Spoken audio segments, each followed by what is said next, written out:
Hi hello everyone welcome back to my channel. ఏంటి చాలా రోజుల తర్వాత వీడియో వచ్చింది అనుకుంటున్నారా? సారీ అండి, నాకు సెమ్ ఎగ్జామ్స్ ఉండడం వల్ల వీడియోస్ అనేది అప్లోడ్ చేయకపోయా. బట్ ఇప్పటి నుంచి మాత్రం వీడియోస్ అనేవి కంటిన్యూస్గా అప్లోడ్ అయితే. ఈ వీడియో ఏంటి అంటే మా కాలేజ్లో ప్లేస్మెంట్స్ జర్నీ ఎలా జరిగింది అనేది చెప్తామని ఈ వీడియో చేస్తున్నా అండి. నా ప్లేస్మెంట్స్ జర్నీ గురించి మీరు తెలుసుకోవాలనుకుంటున్నట్టయితే ప్లీజ్ స్కిప్ చేయకుండా లాస్ట్ వరకు చూడండి.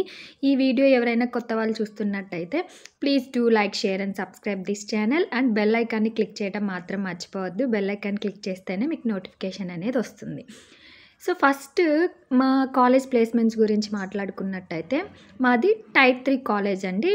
టైప్ 3 కాలేజ్ కాబట్టి ప్రెజెంట్ ఉన్న సిచ్యువేషన్ మీకు ఆల్రెడీ తెలుసు కాబట్టి జాబ్కి సంబంధించిన ప్లేస్మెంట్స్ జరుగుతాయా మా కాలేజ్లో అయితే అలాంటివి ఏం జరగలేదు. కానీ జాబ్కి సంబంధించినవి కాకుండా ఆ జాబ్కి మెయిన్ మనకు కావాల్సింది ఏంటి? స్కిల్స్ కదా. ఫస్ట్ బీటెక్ అయిపోగానే మనం ఏం చేస్తాం?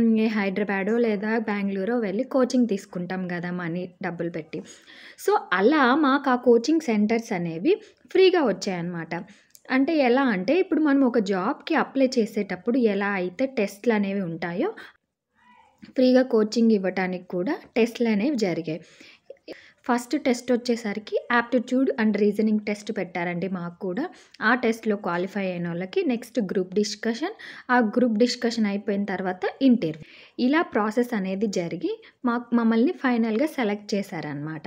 ఇలా మా కాలేజ్లో అట్లీస్ట్ ఇలా ఫ్రీగా కోచింగ్ ఇవ్వడానికి 7-8 ఇన్స్టిట్యూట్స్ అనేవి వచ్చాయి.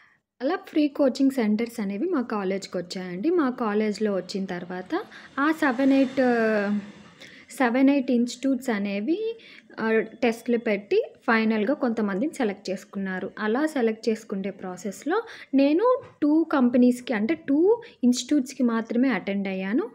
2 ఇన్స్టిట్యూట్లో నేను సెలెక్ట్ అయ్యాను. రిమైనింగ్ ఇవి ఎందుకు కాలేదు అంటే ఇప్పుడు నేను 2 ఇన్స్టిట్యూట్లో సెలెక్ట్ అయ్యాను కదా, కానీ ఏదో ఒకదానికే వెళ్తా, కానీ రిమైనింగ్ది వేస్టే కదా.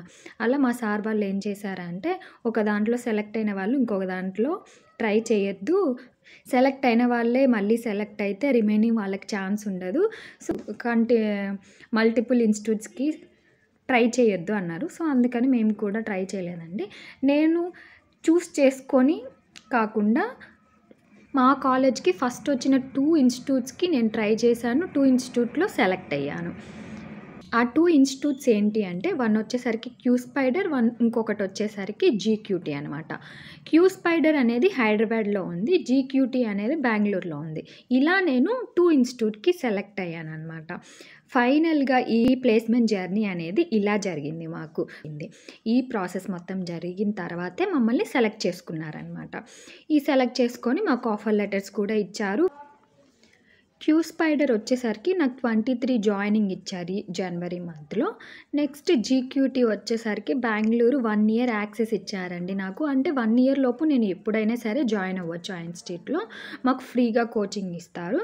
నెక్స్ట్ అది ఎలా ఉండిద్ది అంటే మనకి ఇష్టం వచ్చిన డొమైన్స్ అంటే సాఫ్ట్వేర్ డెవలప్మెంట్ కావచ్చు, టెస్టింగ్ కావచ్చు, ఇలా అంటే డెవాప్స్ కావచ్చు, ఇలా చాలా డొమైన్స్ ఉంటాయి కదా. ఈ డొమైన్స్లో మనకి ఇష్టం వచ్చింది చూస్ చేసుకుంటే ఆ చూస్ చేసుకున్న దాని మీద కంప్లీట్గా కోచింగ్ అనేది ఇస్తారంట అండి. అక్కడికి వెళ్ళిన తర్వాత ఎలా ఉంటుంది అది మొత్తం నేను మీతో షేర్ చేసుకుంటాను. వాళ్ళు అక్కడ ఎలా కోచింగ్ ఇస్తున్నారు, ఆ ప్లేస్ ఎన్విరాన్మెంట్ మొత్తం ఎలా ఉండిద్ది, ఆ టీచింగ్ అనేది ఎలా ఇస్తారు మొత్తం నేను మీతో షేర్ చేస్తా అండి. నెక్స్ట్ వచ్చేసరికి నేను ఫస్ట్ టైం హైదరాబాద్ వెళ్తున్నా కోచింగ్ కోసం. సో ఎలా ఉండిద్దా అని చాలా ఎక్సైటెడ్గా ఉన్నా. సో ఆ ఎక్సైట్మెంట్లో ఎలా జరుగుద్ది ఆ ఇన్స్టిట్యూట్లో ఎలా కోచింగ్ జరిగిద్దో చూద్దాము. ఫైనల్గా ఈ వీడియో అనేది అమ్మయ్య బీటెక్ అయిపోయిందిరా బాబోయ్ అన్న హ్యాపీనెస్తో ఈ వీడియో చేస్తున్నా. At the same time next ఏంటి అన్న క్వశ్చన్ మార్క్తో కూడా ఈ వీడియో చేస్తున్నా అండి. మీలో ఎవరైనా సరే 2025 పాస్డ్ అవుట్స్కి ఈ క్వశ్చన్ మార్క్ ఉన్నా, ఈ హ్యాపీనెస్ ఉన్నా కామెంట్ సెక్షన్లో కామెంట్ చేయండి. ఎందుకంటే నాలాంటి వాళ్ళు కూడా ఇంకా చాలామంది ఉండారని నేను కూడా ఫీల్ అవుతా అనమాట. నెక్స్ట్ మీ కాలేజ్ ప్లేస్మెంట్స్ కూడా మీరు ఏదన్నా ఇన్ఫర్మేషన్ షేర్ చేయాలనుకుంటే కామెంట్ సెక్షన్లో కామెంట్ చేయండి. మీరు కామెంట్ చేయడం వల్ల నాకు ఇన్ఫర్మేషన్ తెలిసిద్ది, at the same time remaining సబ్స్క్రైబర్స్కి కూడా ఇన్ఫర్మేషన్ తెలిసిద్ది అనమాట. సో నేను 21 కానీ 22 కానీ హైదరాబాద్ వెళ్ళాలనుకుంటున్నా అండి. నా జర్నీ ఆ రోజు ఎలా ఉండిద్దో నెక్స్ట్ వీడియో కూడా అప్లోడ్ చేస్తా అండి. ఈ వీడియోని లాస్ట్ వరకు చూసినందుకు మీ అందరికీ ధన్యవాదములు. And at the same time మీరు స్కిప్ చేయకుండా చూసినందుకు చాలా థ్యాంక్స్ అండి. మీలో ఎవరైనా సరే కొత్తగా వీడియోస్ చూస్తున్న వాళ్ళు ఉంటే ప్లీజ్ సబ్స్క్రైబ్ చేసుకోండి. బెల్ ఐకాన్ క్లిక్ చేయటం మాత్రం అస్సలు మర్చిపోవద్దు. బెల్ ఐకాన్ క్లిక్ చేస్తేనే మీకు ఇప్పటి నుంచి నా వీడియోస్ అనేవి నోటిఫికేషన్ రూపంలో వస్తాయన్నమాట. నేను హైదరాబాద్ వెళ్ళిన తర్వాత కోచింగ్ ఎలా ఉండిద్దో ప్రతి ఒక్క ఇన్ఫర్మేషన్ని షేర్ చేసుకుంటాను. నా జర్నీ మొత్తం మీలో ఎవరైనా సరే తెలుసుకోవాలన్నట్టు ఇంట్రెస్ట్ ఉన్నట్లయితే please do like, share and subscribe this channel. And thanks for watching.